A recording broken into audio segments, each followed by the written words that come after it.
Hello, everyone. Hope everyone is doing good and keeping safe. Hey, yeah! Hope you're all having a relaxed week wherever you're watching this from. It's been a pretty chill few days on our end, actually. Lots of movie nights, if I'm honest. Oh, speaking of which, that's actually a perfect lead-in to today's episode. So last night, I was watching this old movie again, just relaxing, not really studying or anything. Let me guess. And then you ended up pausing it every 2 minutes anyway. No, actually the opposite. I just let it play, didn't think about it at all, and afterward I realized I couldn't tell you a single new word I picked up. Which is funny because that's basically what happens to almost everyone who tries to learn English from movies. Right, and I think that's actually a really common experience. People watch hours and hours of English movies, genuinely enjoying them, but somehow their English doesn't move much. And then they start thinking maybe movies just don't work for learning, when really it's not the movies, it's how they're watching them.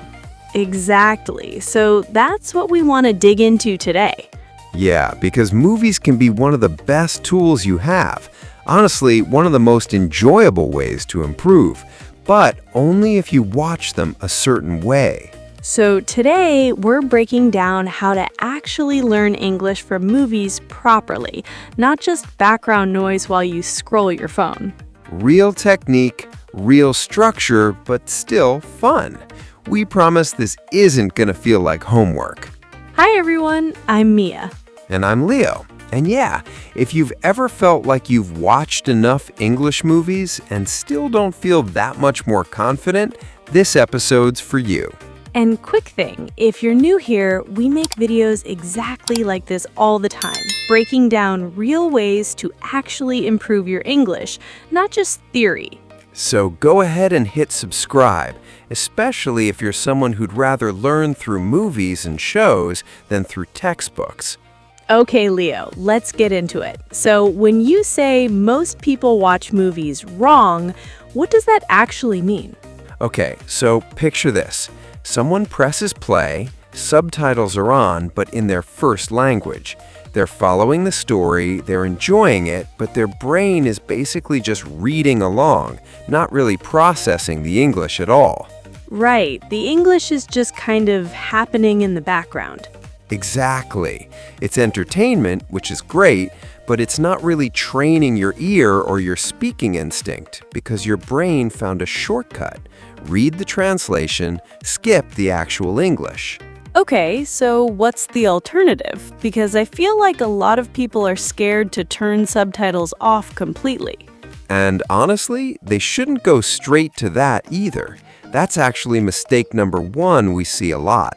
Oh, turning subtitles off too soon? Yeah, people hear subtitles are bad and immediately go cold turkey, no subtitles at all, and then they understand like 10% of what's happening and just get frustrated. Which kills motivation fast. Exactly. So here's the actual method. And Mia, you've got a great way of breaking this into stages, right? Yeah, so think of it in 3 stages. Stage 1, English audio, native language subtitles. That's your comfort zone, just to enjoy the story and get used to the sound of English. Totally fine to stay there for a bit, especially with a new movie.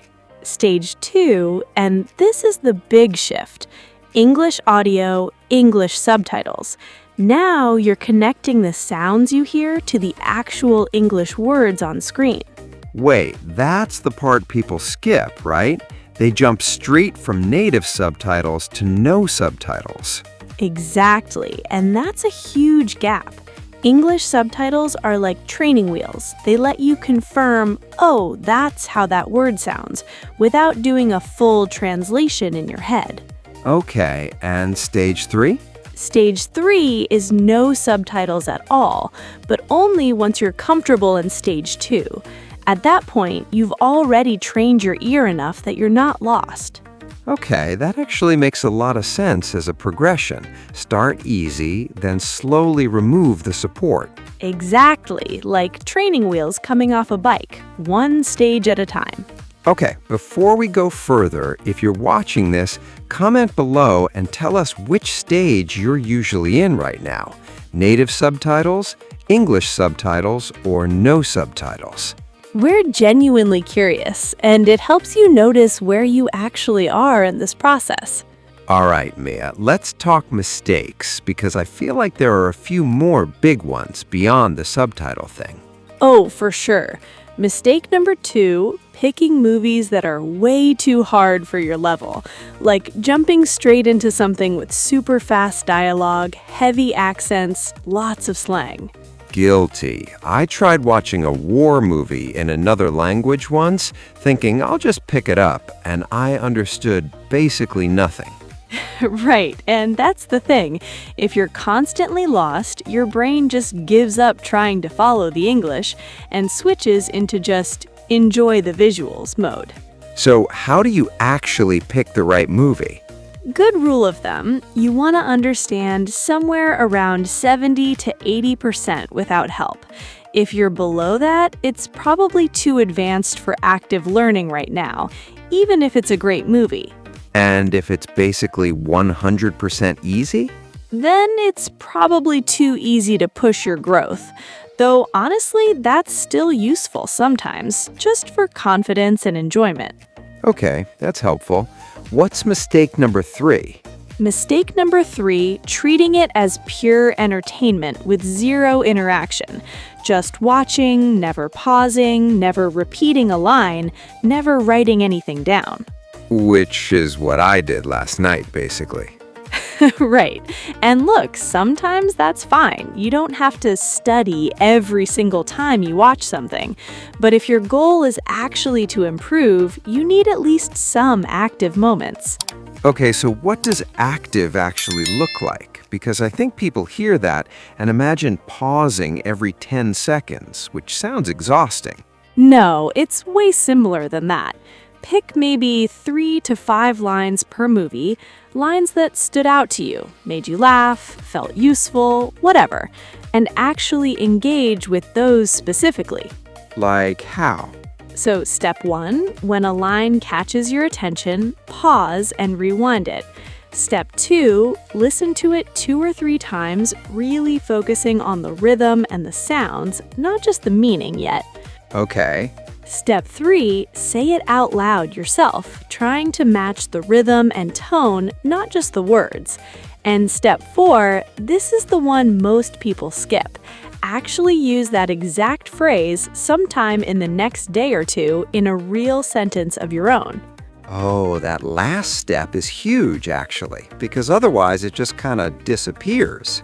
Exactly. Hearing a phrase in a movie is step 1. Using it yourself is what actually moves it into your long-term memory. Okay, let's actually do this live right now. Mia, give me a line. All right, classic one. I'll be right back. I'll be right back. Okay, say it a couple more times so I get the rhythm. I'll be right back. I'll be right back. I'll be right back. Okay, now let me actually use it. Like, hold on, I'll be right back. I just need to grab my charger. See, that took 5 seconds, and now that phrase has a real memory attached to it, not just a movie scene. That's such a small thing, but I can see how doing that with even 3 or 4 lines per movie adds up fast. Exactly. And it never feels like studying. It still feels like you're just enjoying a movie with a tiny bit of extra attention. Okay, so let's talk about why this actually sticks better than, say, a vocabulary list. So here's the thing. When you learn a phrase from a movie, it comes with emotion, tone, facial expression, context. It's not just words on a page, it's a whole moment. Right, like you remember who said it, how they said it, why it mattered in the scene. Exactly. And that's incredibly powerful for memory because your brain isn't storing an abstract definition, it's storing an experience. And experiences are way easier to recall than definitions. Which is honestly the opposite of how most people were taught in school. Memorize the word, memorize the definition, hope it sticks. Right, and that approach works for tests, but not really for natural speaking, because there's no real context attached. Okay, this episode is genuinely making me want to rewatch some of my favorite movies completely differently now. That's the goal. And speaking of making this stick, here's a simple way to remember the whole method we just covered. Okay, give it to us. Watch it, hear it, say it, use it. Wait, one more time? Watch it, hear it, say it, use it. 4 simple steps. And it works with literally any movie or show you already enjoy. Watch it, hear it, say it, use it. Okay, that's genuinely easy to remember. Comment that phrase below if you think you'll actually use it. It's such a simple checklist to run through with any movie line you like. Okay, let's practice this together properly, one more time, with a slightly trickier line. Yes, let's do it. Everyone watching, feel free to pause and try this fully on your own after, but let's go through one together first. Give me a line, Mia. Okay, I have a really good feeling about this. I have a really good feeling about this. Say it again so I catch the rhythm. I have a really good feeling about this. I have a really good feeling about this. Okay, I have a really good feeling about this. Now let me use it for real. Honestly, I have a really good feeling about this video. I think people are going to find it useful. That's perfect, and it's genuinely true, too. Okay, your turn, everyone watching. Pick a line from a movie you love, follow those 4 steps, and actually use it today, even just once, in a real sentence. It really doesn't take long, and it makes such a difference over time. All right, Mia, let's bring this together. What did we actually cover today? Just passively watching movies in English with subtitles in your own language the whole time doesn't really move your English forward much. It's mostly entertainment, not training.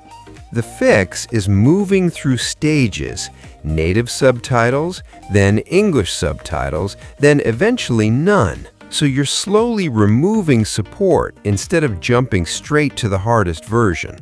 Pick movies where you understand around 70 to 80% without help.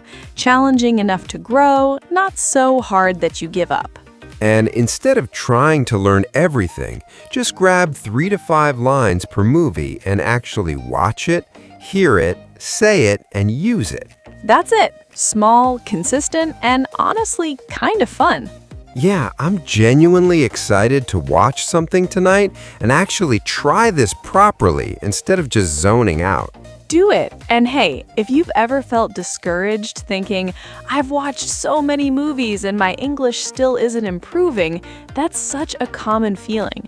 But now you know exactly why and exactly what to change. You've got this, seriously. And if you want more practical tools like this, real ways to build fluency from things you already enjoy, subscribe, because we've got a lot more episodes like this coming. Yeah, and next time we're actually going to dig into using TV shows specifically, since the episode format works a little differently than movies. So you'll definitely want to be subscribed for that one. Before you go, comment below with one movie line you're going to try this method with. Just pick one and tell us what it is. We read every comment, and it's such a great way to see what everyone's working with. All right, that's it for today's episode. Go watch something good and actually learn from it this time. And remember, You've got this.